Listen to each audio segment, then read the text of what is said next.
163. Roots of Good Fortune. I have received the various gifts that you were kind enough to send. The roots of good fortune are not determined by whether one's offerings are large or small. Depending upon the country, the person, and the time, the merit gain will differ in various ways. Suppose one dries dung, breaks it up, passes it through a sieve, and forms it to resemble a block of sandalwood. Even if one were to then carve this into the image of a woman, a heavenly goddess, or a Buddha, when it is burned, it would still give off no other fragrance but the stink of dung. Similarly, if one kills or robs others, and takes from them the first fruits of the harvest, then even if one should offer one's gains with the intent of acquiring merit and good fortune, that offering would instead become an evil deed.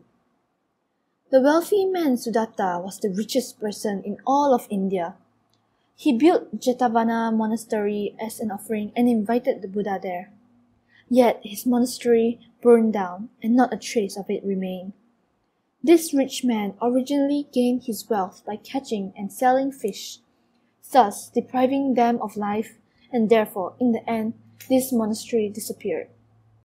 In the same way, the donations made by people today may seem impressive, but they are offerings of thieves won in battle, or of wealth gained by heedlessly oppressing the people.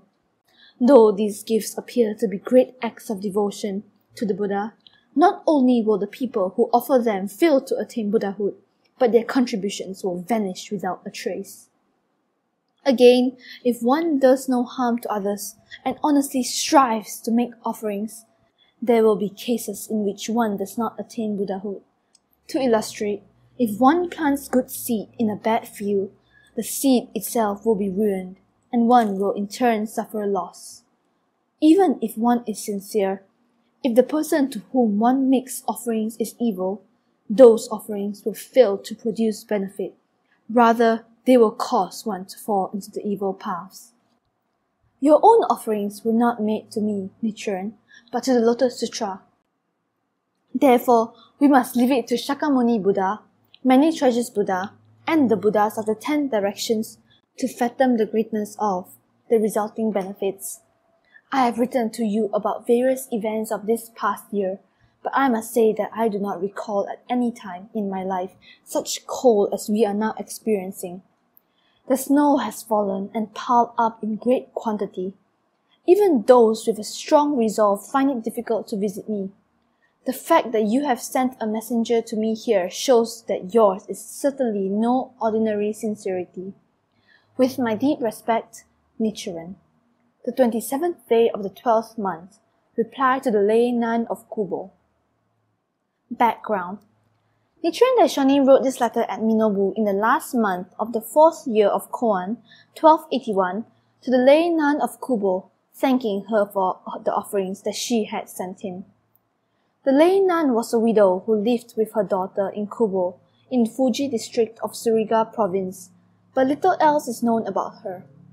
From the contents of the several letters addressed to her, she appears to have been a believer of pure faith, who frequently sent offerings to the Daishonin.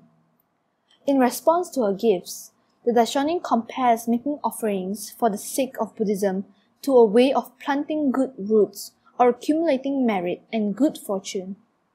In the opening passage, he explains that the benefit gained from donations depends upon the time, the place, and the person to whom they are offered.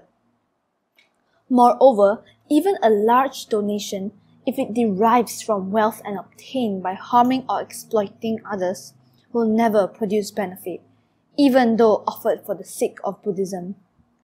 Also, the Daishonin explains that one's sincerity in making the offerings and the virtue of the person or teaching to which they are made are vital.